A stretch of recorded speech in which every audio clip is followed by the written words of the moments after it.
สวัสดีวันนี้ก็มาพบกับช่องสาวลาวปักสันแล้วก็มีไอเอกกับอีฟมานำสวัสดีค่ะ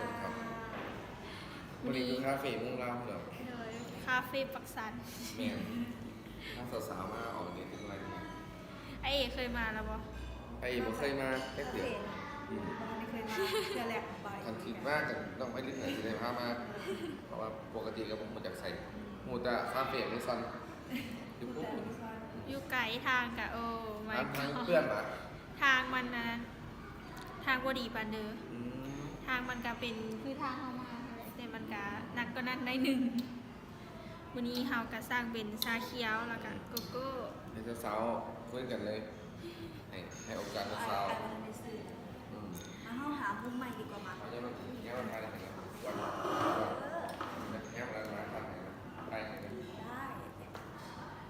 ได้มันเป็นครั้งแรกที่มาคาเฟ่ที่น้องไทยนินพังมาเลยไออีฟในกล้องค่ะนะอุ้ยมาเห็นตัวจริงให้บักเอางามงามกันในกล้องหลายเลยแหละขอบใจเลยขอบเจอถ้าอันกินมาอีกอันนึงของหวานเนาะก็คือขนมบิงซูเป็นโค้ดขนมปังไอติมเดี๋ยวยูคาเฟ่นี่ก็มีหลายอย่างอยู่แต่โซนทางร่มหันมีคนหลายแห่งอยู่ทางเทิงนี่เขาเหมาโซนเลยเหมาโซนเป็น VIP โซน VIP เหมาโซนเลยเพราะว่าทางเทิงมันโบค่อยมีคนขึ้นมาสลายเขาเจ้าสร้างอันจีแล้วเขาเจ้ากะยูรุมเลยแต่อันนี้เขาเหมาโซนเลยแต่เดี๋ยวสิพาเราเบิ่งออกไปทางนอกได้อีกได้นี่ไปเดี๋ยวสิพาออกทางนอกเทียบขั้นตอนแรกนี่ยืดทางนอกงามเข้าถึง VIP เลยเนี่ยแมน VIP บักคักเลยแหละเหมาโซนได้ทุกโซนเลยได้ทุกโซนนี่เดี๋ยวทุกคนเดี๋ยวสิพาออกไปทางนอกอันนี้ก็สิแม่นมุมหนทางแล้วก็มีอ่างป่าอยู่ลุ่มนะทุกคนถ้าว่าตอนแรกนี่ลงมาลุ่มนี้งามนะ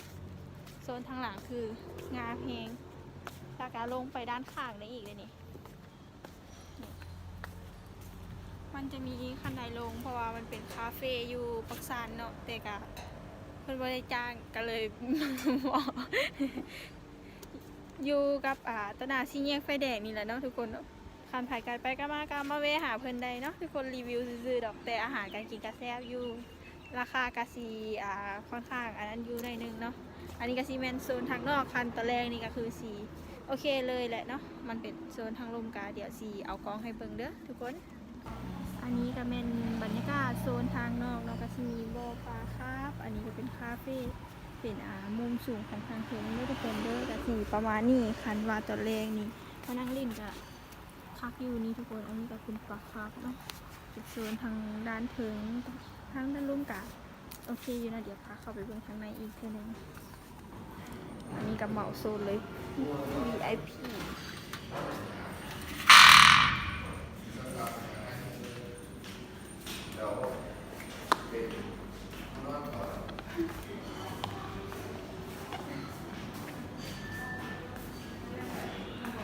เหมาโซน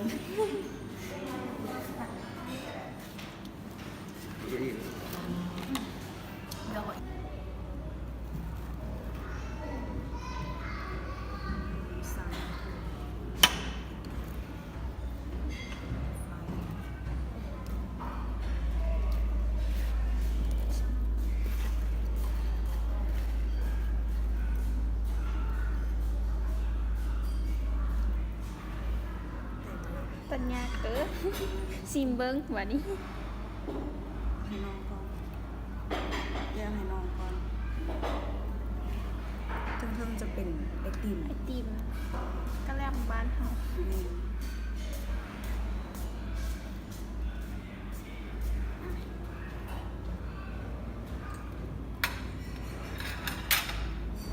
ไอซายเนาะก่อน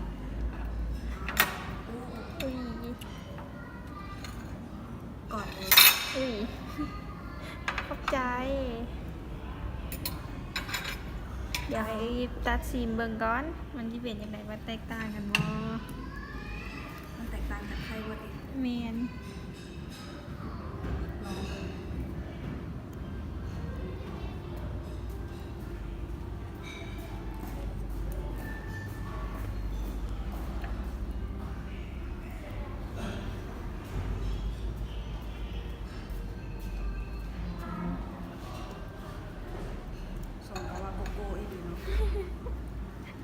เป็นยังไง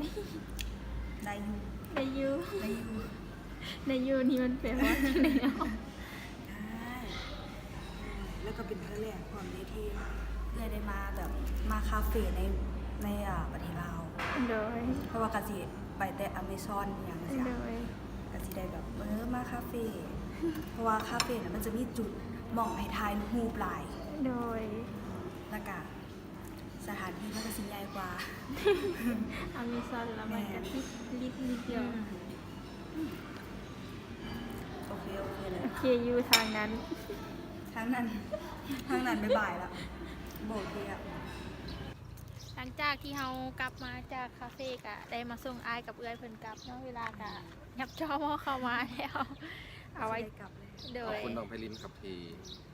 เป็นเจ้าภาพเนาะแต่ว่าเจ้าภาพตัวเจ้าบ้านเจ้าเมือง เจ้าบ้านเจ้า พา แม่ เฮาเลาะซุ้มนะครับไปกินคาเฟ่พร้อมเนาะ โดย วันนี้ก็ มี ขอ โอ เวลาก าสมา สิได้ อีก กลับเนาะ โดย นะครับมีโอกาสเจอกันไหมเด้ โดยมีโอกาสมาเดี๋ยวพาไปลุยได้บัดนี้ ครับย่านบ่ทันได้ต้องได้กลับได้บัดนะ โด ค่ำ ยเดิน เนาะ ทางปลอดภัยเด้อ ครับขอบคุณทุกท่านพี่น้องพร้อมไพลินนำขอบคุณครับ โดยขอบใจเอกกับเอื้อยอีคือการที่มาเยี่ยมมายามเนาะ ครับ กะภัยยักมากันมาได้เนาะไพลินีดีต้อนรับทุกคนเลยเนาะ ครับ สำหรับมื้อนี้กะสิได้ลาอายลาเอื้อยเด้ อายเอื้อยกะสิได้กลับเด้ สิได้กลับแล้ว โดยเดินทางปลอดภัยเด้อ ครับ สบายดี ครับบ๊ายบาย